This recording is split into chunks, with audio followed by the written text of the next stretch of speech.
ভগবানের ইচ্ছা হলো আমি যদি ভক্তি লাভ করতে চাই তাহলে কি উপায়, কে বলবে? সমস্ত শাস্ত্রগণকে ডাকা হয়েছে। ভগবান তাদের জিজ্ঞাসা করলেন, দেখো শাস্ত্রগণ, আমি স্বয়ং ভগবান। আমার যদি ভক্তি লাভের ইচ্ছা হয় তাহলে কি উপায় করব?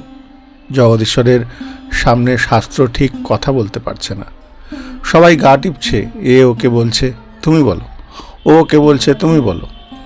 ঋক, সাম, যজু, অথর্ব চার বেদ বসে আছেন, পুরাণ বসে আছেন, শ্রীমদ্ ভাগবতও বসে আছেন। ভাগবতকে সবাই এগিয়ে দিলেন, তুমি গোবিন্দের প্রিয়, তুমিই বলো। শ্রীমদ্ ভাগবত তখন কৃতাঞ্জলি হয়ে বললেন, প্রভু, হে জগদীশ্বর, বিধান দু রকমের হবে না, বিধান যা হবে এক রকমই হবে। ভক্তিলাভের যে বিধান আমি দিয়েছি প্রহ্লাদের শ্রীমুখে, জড়ভরতের শ্রীমুখে, তাছাড়া আপনার জন্য দ্বিতীয় কোনো বিধান হবে না। কি বিধান দেয়া আছে? মহতের চরণধূলি মাথায় না দিলে ভক্তিলাভ কখনোই হবে না। এটাই ভাগবতের বিধান।